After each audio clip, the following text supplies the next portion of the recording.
கொடுக்கிற நெக்லஸ்லாம் ஜுவல்ஸ்லாம் தெரிகிற மாதிரி சமுதாயம் சீர்கட்டு விட்டது.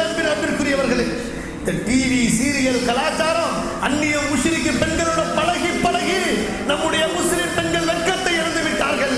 அதில் பலர் மானத்தையும் கற்பையும் கூட இழந்து விட்டார்கள். அல்லாஹ் பாதுகாக்கணும். தங்களுடைய பெண்களை, பெண் பிள்ளைகளை ஸ்கூலுக்கு அனுப்புறாங்களே, காலேஜுக்கு அனுப்புறாங்களே, என் புள்ள டிகிரி வாங்கணும்னு சொல்லி,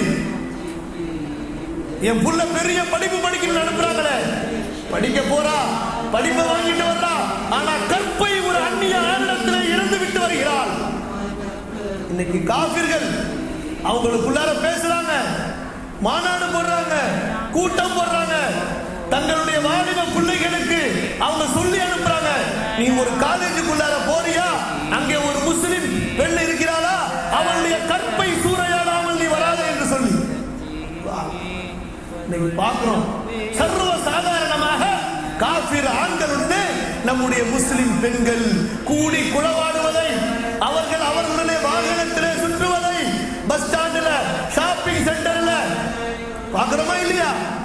கேவலம். யார் பொறுப்பு? ஆண்மை இல்லாத ஆண்கள், தட்டி கேட்க திறன் இல்லாத ஆம்பளைங்க. எதுக்கு அல்லாஹ் உங்களை ஆம்பளைகளாக படைத்தான்? யார் காரணங்க? அத்தாட்ட ரோஷம் இருந்தா அத்தா கண்டிச்சிருப்பாரா இல்லையா? சகோதரத்திலே ரோஷ உணர்வு, ஈமானுடைய வீரம் இருந்தால் அவன் கண்டிச்சிருப்பானா இல்லையா? ஒண்ணும் கிடையாது, செத்து போச்சு. நான் கபரு ஜனாதா நாரி போச்சு. அல்லாஹ் பாதுகாக்க விடக்கூடாது. அன்பிற்குரியவர்களே, அழகிய முறையில் உபதேசம் செய்ய வேண்டும், கண்டிப்பு காட்ட வேண்டும். மீறினால் என்ன முறையில் நடவடிக்கை எடுக்க வேண்டுமோ அதை நாம் எடுத்தே ஆக வேண்டும். இல்லைன்னா நாளைக்கு நம்ம பெண்கள் நமக்கு இருக்க மாட்டாங்க. அல்லாஹ் பாதுகாக்க. وللدهر شد على أهله فبين